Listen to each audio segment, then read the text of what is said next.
ये पैसों के लिए जब आप निकल पड़ते हैं ना, फिर आप बड़ी तकलीफ में सफ़र करते हैं।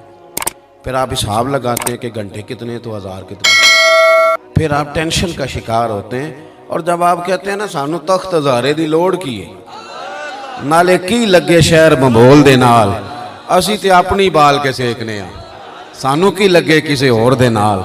करो मद है अहले दुवल रजा, वो पड़े इस बला में मेरी बला, मैं गदा हूं अपने करीम का, मेरा दीन पारा है नाने। आप तवज्जो करेंगे, मैं जो बात अर्ज कर रहा हूं उस पर आप थोड़ी देर गौर करेंगे। भाई मायूस ना हो, और ये बहुत ज्यादा जो आप डिस्कस करते हैं लोगों को ये नहीं करें। हमें तो हुक्म है कि यहाँ किसी को जाके तबलीग करनी है या उसके लिए दुआ करनी है, या उसे कहें कि सियाना हो जाए या उसके लिए दुआ करें। तंज करना और फब्तियां कसना और इस तरह के जुमले बोलना कि जिनके अंदर शगुफ्ता मिजाजी ना हो, वो अच्छा और शुस्ता लोगों का तरीका ही नहीं। देखिए हुजूर उम्मीद दिलाते, उम्मीद। ये गरीब लोग हैं बेचारे, मायूस हो जाते हैं। थोड़ा सा कोई आदमी बीमार है वो मायूस हो जाता है, ना ना उठ बांध कमर क्यों डरता है, फिर देख खुदा क्या करता है। आप अपने अंदर शौक रखें, जज्बा रखें, हिम्मत करें। आप देखिए अल्लाह तबारक व तआला कितना करम अता फरमाता है। आप आगे बढ़ने का ज़ौक़ बनाएं। हजरत सलमान फारसी रदी अल्लाह तआला अन्हु फरमाते हैं, खंदक की खुदाई हम लोग कर रहे थे। उन दिनों बड़ी शदीद गुर्बत थी मुसलमानों पर, इस्लाम पर। हम लोगों ने भूख की वजह से पेट पे पत्थर बांधे हुए थे। 2 4 5 लोगों का खाना हजरत जाबिर इब्न अब्दुल्ला ने पकाया तो हुजूर ने फरमाया सारे ही चलो भाई। तो बड़े अजीब और कठिन हालात थे मुसलमानों पे। एक चट्टान टूटती नहीं थी। अर्ज की या रसूल अल्लाह सल्लल्लाहु अलैहि वसल्लम करम नवाजी फरमाए। हुजूर ने फरमाया मुझे दो कुदाल, हथौड़ा मुझे दो, चट्टान तोड़नी है। चट्टान, इसका मतलब है कि पीर साहब को भी 2 4 काम अपने हाथों से कर लेने चाहिए। इसका माना यह है कि मौलाना साहब भी अगर कभी मेहरबानी करेंगे ना, बुजुर्गों की बात नहीं कर रहा, अपनी तरह के लोगों की कर रहा हूँ, तो उनके लिए भी कोई मना नहीं है। मेरी बात की समझ आ रही है? मैं अपने मदरसे के तालिब इल्मों से कहता हूँ, मस्जिद कमेटी की नहीं होती, मस्जिद अल्लाह की होती है। कमेटी की मस्जिद समझ के काम करोगे कुछ नहीं कर सकोगे, और रब का घर समझ के करोगे फिर कमेटी वालों से कहोगे तुम बाहर रहो। ओठ फरीदा सुत्या झाड़ू दे मसीत, तू सुते रब जागदा तेरी डाडे नाल परी। फिर ज़ौक़ बदल जाएगा, फिर तबीयत तब्दील हो जाएगी। बहरहाल हुजूर ने ना वो हथौड़ा लिया, नीचे उतरे और एक जोर से सरकार ने ज़रब लगाई चट्टान पे, जोर से। बाजार हालात ये हैं कि अभी मक्का भी फतह नहीं हुआ, गुर्बत इतनी है कि लोगों ने पेट पे पत्थर बांधे हुए, लेकिन एक हुजूर ने चट्टान पे ज़रब लगाई तो पता क्या फरमाया? फरमाया लो भी अल्लाह ने मुल्क के शाम की कुंजियां हमें दे दी हैं, लो शाम हमारा हो गया, फतह हो गया मुल्क। फतह तो अभी मक्का भी नहीं हुआ, लेकिन हुजूर उम्मीद दिलाते, लोगों के चेहरे खिल उठे। दूसरी ज़रब लगाई तो फरमाया लो भी अल्लाह ने रूम की कुंजियां भी दे दी। तीसरी ज़रब लगाई तो फरमाया यमन भी हमारा हो गया। सहाबा फरमाते हैं वो खंदक के दिन मेरे नबी ने ऐलान फरमाया था, अभी कोई जंग नहीं हुई उधर, अभी पेशकदमी नहीं हुई, फौजें नहीं गई, पर हमने तय कर लिया था इलाके हमारे हैं। इलाके ये ना हमें कैद कर दिया गया है छोटी छोटी सरहदों में, वरना इकबाल कहते हैं बाजू तेरा तौहीद की कुव्वत से कवी है, इस्लाम तेरा देश है, क्योंकि तू मुस्तफवी है, इस्लाम तेरा देश है। हुजूर ने फरमाया ये इलाके हमारे होंगे। हज़रत अबू हुरैरा फरमाते हैं ज़माने बीत गए, हुजूर का विसाल ज़ाहिर हुआ, जनाब सिद्दीक़ अकबर का विसाल, हज़रत उमर के ज़माने में फतूहात हुई, वो कुंजियां आई। फरमाते हैं चाबियां आती थी, लोग कहते थे लो आ गई, तो मैं कहता था आई आ जाए, मिल हमें बड़ी पुरानी गई है, ये हमारे पास ही थी, पुरानी आ गई। उम्मीद का दिया जलाएं, उम्मीद का, और किसी उम्र में भी मायूस ना हो, किसी उम्र में। महमूद गजनवी गुजर रहे थे तो एक बाबा जी ना ज़ईफ बुजुर्ग, वो ना अपने हाथों से पौधा लगा रहे थे, हाथ उनके कांप रहे थे, पौधा लगा रहे, तो वो गुजरे महमूद गजनवी, तो उनको देख के ना तो कहने लगे बाबा जी ये क्या कर रहे? राशा भी थारी था, हाथ कामते भी थे। महमूद गुजर रहे थे, बुजुर्गों को देखा और देख करके फरमाने लगे बाबा जी ना तो आप इसकी छाँव में बैठ सकेंगे, आपकी उम्र बताती है कि इसका फल भी आप नहीं खा सकेंगे, तो इतनी मुशक्कत आप कर रहे हैं, तो बाबा जी मुस्कुराए और महमूद की तरफ देख करके फरमाने लगे, बेटा मैं फल नहीं खाऊंगा तो मेरे पोते तो खाएंगे ना, और मैं नहीं छाँव में बैठूंगा तो यहाँ से गुजरने वाले मुसाफिर तो बैठा करेंगे। महमूद बड़े ही खुश हुए।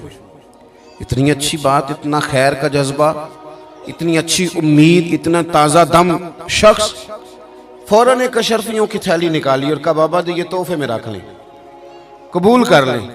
बाबा जी ने थैली थामी और मुस्कुरा के फरमाने लगे, महमूद आप तो कह रहे थे कि आप फल नहीं खाएंगे, मैंने तो अभी लगाया ही नहीं, फल अल्लाह ने पहले अता फरमा दिए।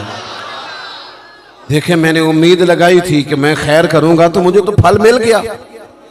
महमूद ने ना एक थैली अशरफियों की और थमाई, का और रख लीजिए। तो बुजुर्ग फरमाने लगे, महमूद मेरे इखलास की बरकत देखो, लोगों के बाग में साल में एक दफ़ा फल आता है, मैंने अपने रब के साथ इखलास के साथ सफ़र शुरू किया है तो मेरे बाग ने साल में 2 दफ़ा फल दे दिया है। एक थैली और दी। आप ना ज़ौक़ बनाएं, कभी भी मायूस ज़िंदगी नहीं गुजारे। और ये जो हमारा मिजाज है ना कि दुनिया में एक मैं ठीक हूँ और एक जो मेरे पीछे हाथ बांध कर चलता है वो ठीक है, इस ज़ौक़ से भी बाहर निकलें। आप ज़रा बाहर निकल के देखें, बंदा छोटा तब नज़र आता है जब दूर से देखा जाए या गुरूर से देखा जाए। आप करीब जाके लोगों को देखें, लोगों के बारे में अच्छे जज्बात रखें, दिल को नरम करें। क्यों? इसलिए कि मेरे महबूब पाक अलैहिस्सलाम ने फरमाया, मेरी सारी उम्मत कभी गुमराही पर जमा नहीं होगी। ये हो नहीं सकता कि सारे लोग ख़राब हो जाए, ये मुमकिन नहीं। एक बात तो ये, और दूसरी बात मेरे भाई, हुजूर ना दाइये इलल्लाह हैं, वदाइयन इलल्लाहि बिइज़्निही व सिराजम मुनीरा। हुजूर ने ना हमारा रुख अल्लाह की जानिब मोड़ा है, अल्लाह की जानिब, तौहीद की जानिब, अपनी रिसालत की जानिब। जिंदगी के अंदर कभी भी आप किसी ओहाम परस्ती का शिकार ना हो। हम चूंकि सूफिया के मानने वाले हैं, हम चूंकि अल्लाह के बंदों की गुलामी करने वाले हैं, तो ये जो अल्लाह वाले होते हैं ये तो अकीदा तौहीद मजबूत करते हैं। शायद बाकी लोग तो तौहीद बताते हों, ये तो तौहीद चखा दिया करते हैं। तसव्वुफ और तरीकत का जो बुनियादी माना है वो मार्फत खुदाबंदी है। कभी भी ये जो हम वहम का शिकार है ना, वहम का, यानी अभी तक लोग कह रहे हैं कि काली बिल्ली रास्ता काट गई है, अभी तक लोग कह रहे हैं कि मैं निकलूं तो मुझे आवाज ना देना, अभी तक लोगों को मसला बनाऊं, आज के दौर में भी, जबकि आपने उस रब करीम की बारगाह की इबादत का ऐलान किया है कि जो मालिक करीम वाहदहु ला शरीक है, और उस रब करीम के होते हुए आप लोगों से डरते हैं। आप इंसानों के बारे में वहम का शिकार हैं। इतना कच्चा नजरिया मेरे रसूल पाक सल्लल्लाहु ताला अलैहि वसल्लम ने ना हमें इन चीज़ों से बाहर निकाला। अहले अरब का ये तरीका था कि वो कुछ वहमों का शिकार रहते थे। काबे का तवाफ करते थे तो कपड़े उतार के, कुर्बानी कर ली तो अब उसका गोश्त दीवारों के साथ मलेंगे, और हज करके आए तो आप दरवाज़ों से दाखिल नहीं होंगे, छतों से आएंगे। ये काम नहीं करें आप। वो जो ओहाम परस्ती है, ख़ास किस्म की वहम का शिकार होना, वहम का, यानी बड़ी माजरत के साथ मुझे ये बात करनी पड़ेगी कि इतना काला जादू, हर तीसरे आदमी को काला जादू, हर तीसरे आदमी को। और खैर से वो जो बताने वाले हैं वो भी बड़ा अनोखा अंदाज उन्होंने इख्तियार किया हुआ है। वो कहते तुझे जादू कर दिए किसी ने। किसने कहा? क्या ये मुझे बताने का हुक्म नहीं, मुझे शरारत का हुक्म था, शरारत मैंने कर दी, अब तू घर जाके सोचता रहे। इसी तरह ढेरों किस्म के मलांग हमारे खाते पड़ गए, टाल पहने हुए, और वो आ गए। वो लोगों को किस्मत का हाल बताते हैं।